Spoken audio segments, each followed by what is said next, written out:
de que los pasajes que acabamos de escuchar, los tres, en esta misa del domingo 22, utilizan una catequesis totalmente opuesta a la catequesis que es normal en los domingos.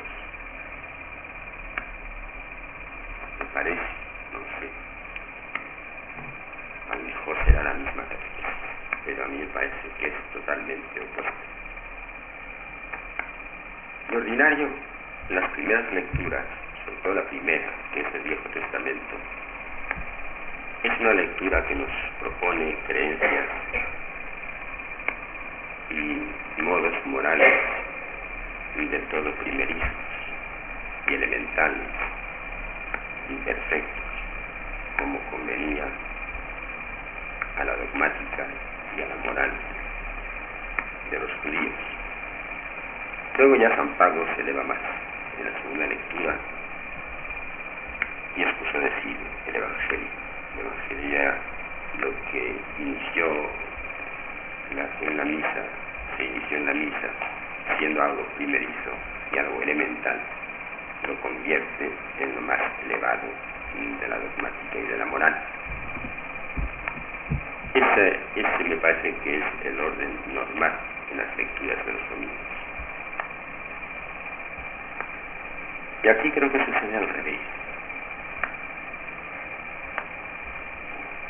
Lo elemental, diríamos que lo característicamente humano, está en el Evangelio, en la lectura más perfecta.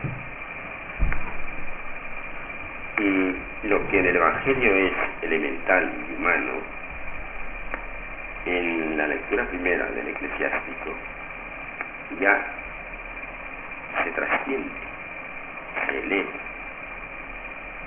diría que se sobrenaturaliza.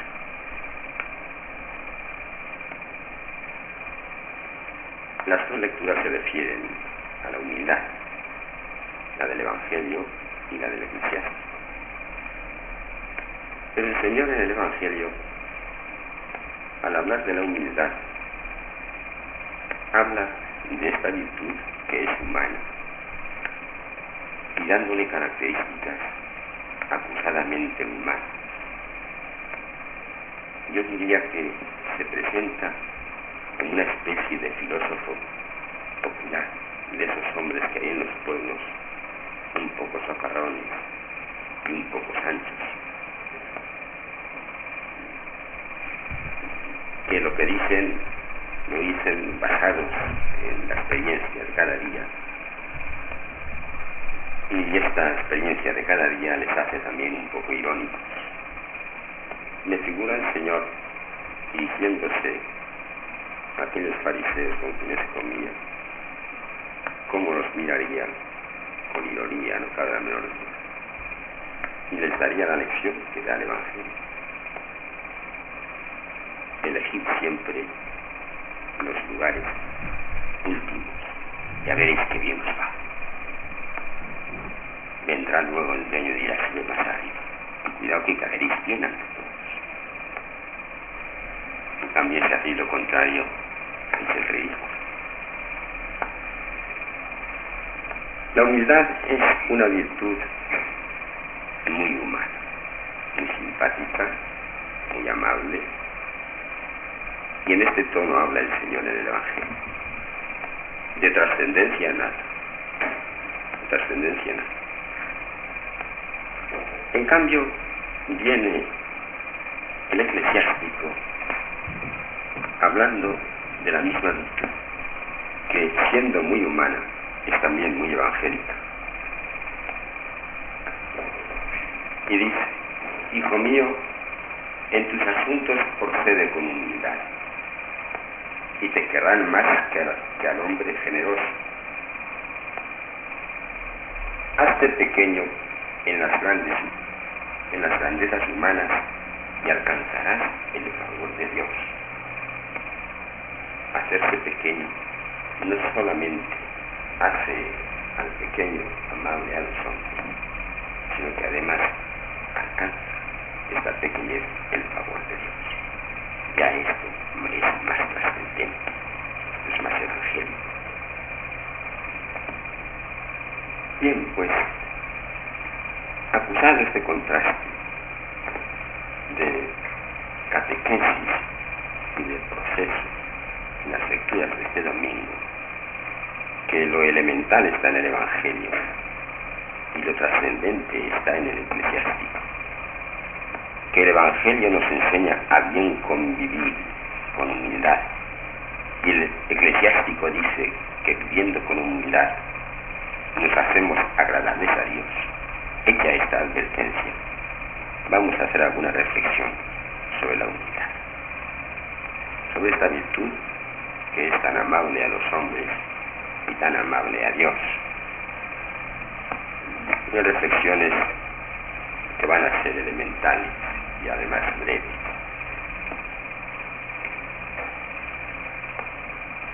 Y uno de los procedimientos para conocer las cosas es compararlas con sus opuestas.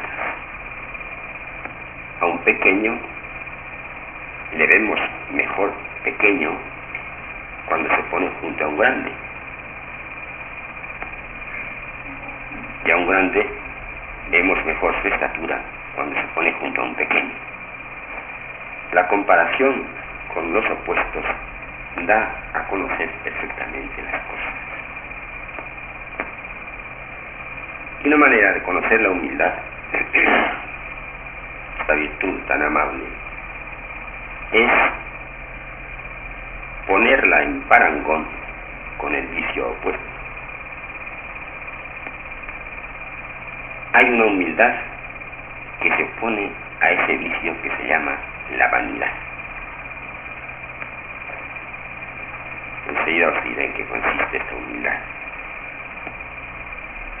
que como humildad es cosa buena, pero que como opuesta solo a la vanidad es una cosa buena, superficial y periférica solo. Hay otra humildad que se opone al vicio de la soberbia. Esta ya es mejor. Siendo buena la anterior, esta es mejor. Esta ya no es una humildad periférica y superficial. Esta va a lo profundo. Y hay en tercer lugar una humildad que es el trasvase a quien se dice humilde de lo que Pablo dice que constituyó la humildad del Señor. Porque es que Pablo habla de la humildad del Señor. Humiliavit semetipsum, dice en la carta a los filipenses. Se humilló a sí mismo y explica en qué consiste esta humildad. Este es el tercer grado de humildad que yo quiero resaltar ante vosotras esta tarde.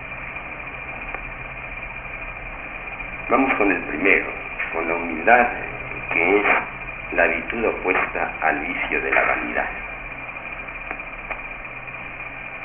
La vanidad, pues todos sabemos lo que es.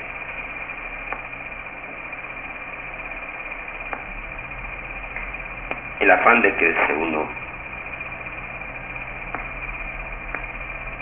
superior, o de creerse uno centro de la consideración de los demás. El deseo de figurar,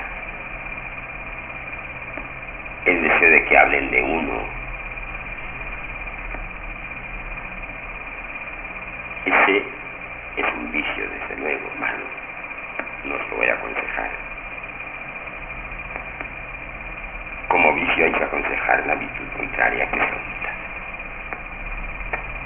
Y el humilde, opuesto al vanidoso, es el humilde que tiene de sí un concepto totalmente peyorativo,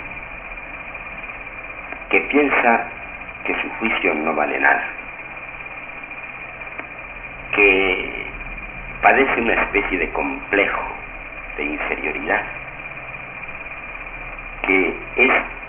estrictamente apocal. Este es el concepto del humilde frente al vanidoso. El vanidoso quiere estar siempre en la figura, en cambio el humilde pues siempre está escondido. El vanidoso cree que es el más guapo de todos, y el humilde, aunque sea guapo, piensa que es el más feo de todos. El vanidoso dice sus palabras altisonantes, y el humilde, como piensa que su juicio siempre vale poco, se lo calla. De ahí que este humilde, el que tenga esta virtud de la humildad, en realidad hace tan poco. En realidad hace tan poco. No tengáis complejo, en absoluto. No tengáis esta humildad que he calificado de periférica y de superficial, aunque es humildad, desde luego. No seáis apocados. Los que son humildes, verdaderamente humildes, evangélicamente humildes, estos son algo muy distinto. Es la humildad que se opone a la virtud, al vicio de la soberbia.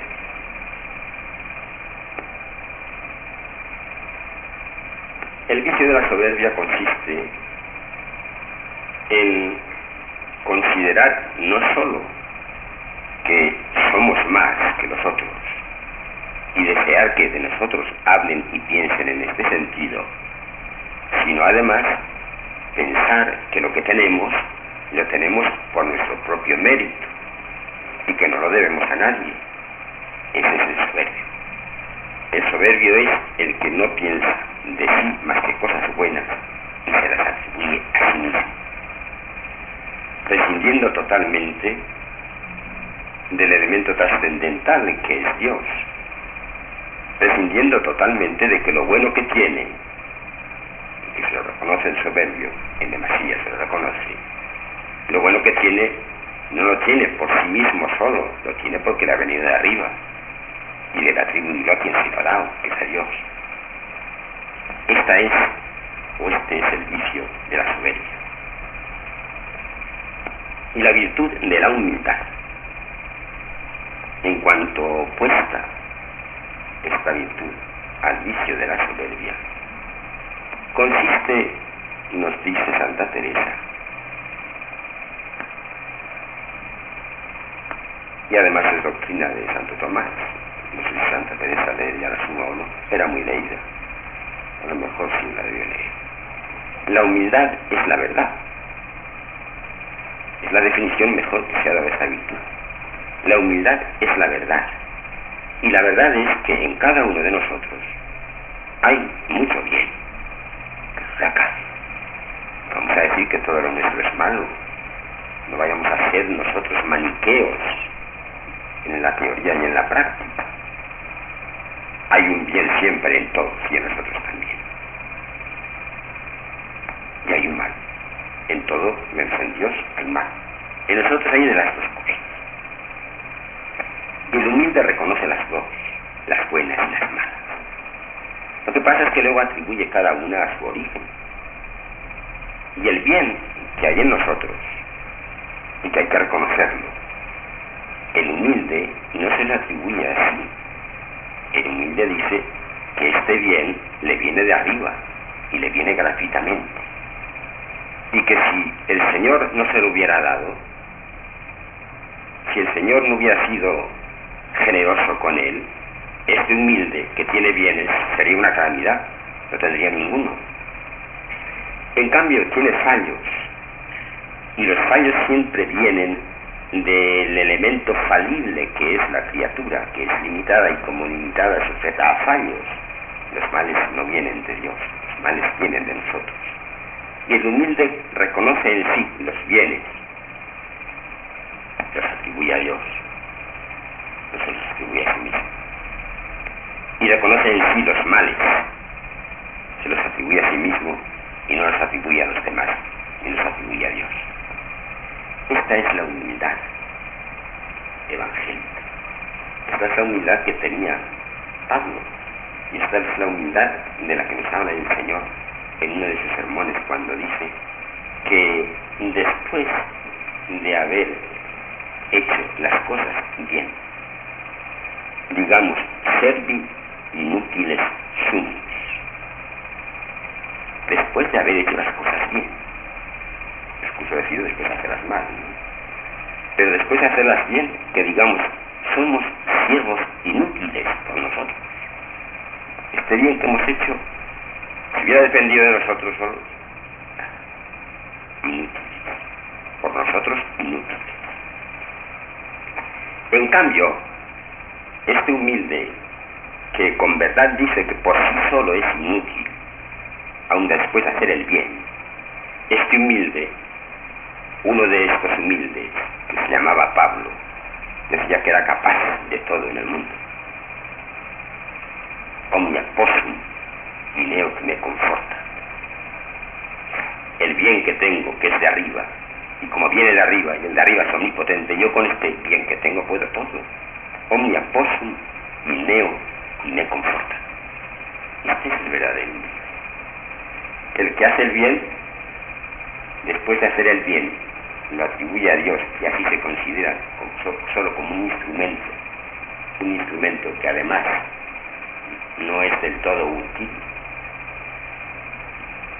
y que en cambio, poniendo la mira en la causa principal que utiliza este instrumento, que es Dios, el humilde es capaz de conquistar el mundo.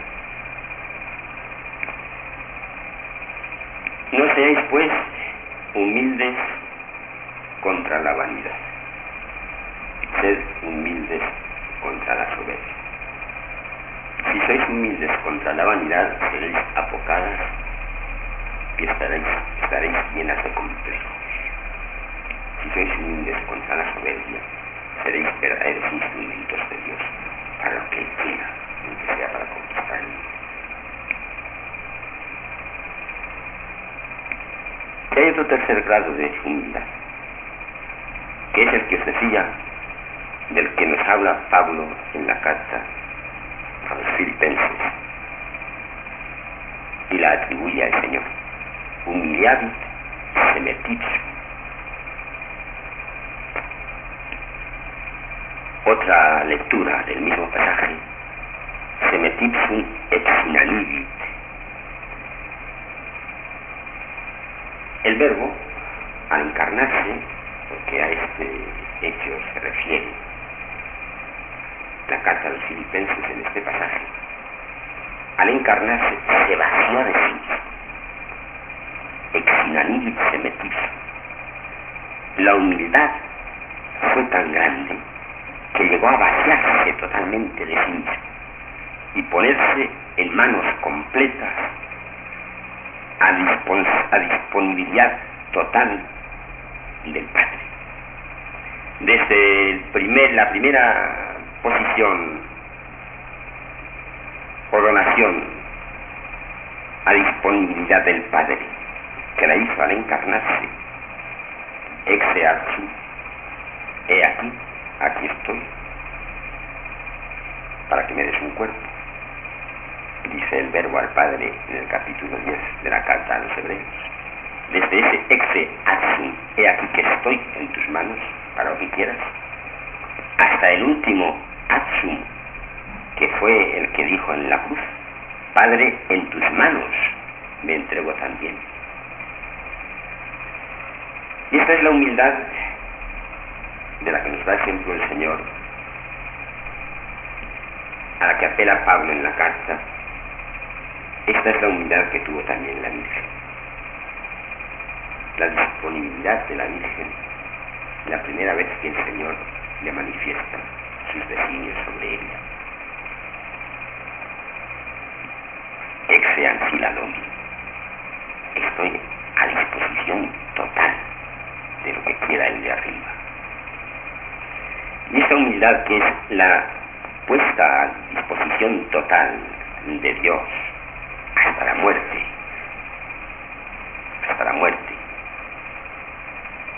en tus manos encomiendo mi espíritu, hasta entonces estuvo Cristo hombre a disposición del Padre.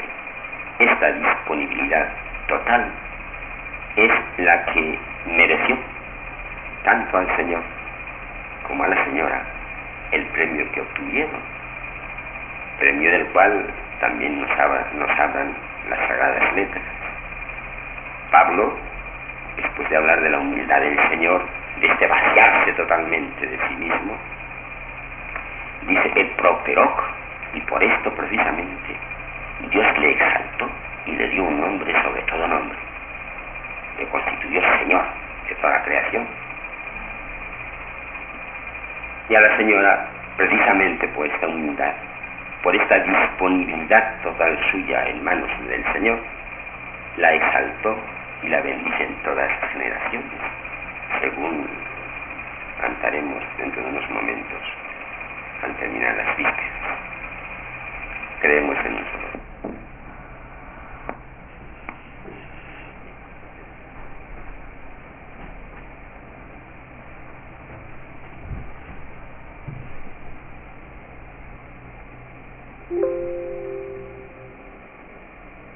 Ya lo sabemos, sus padres eran San Joaquín y Santa Ana.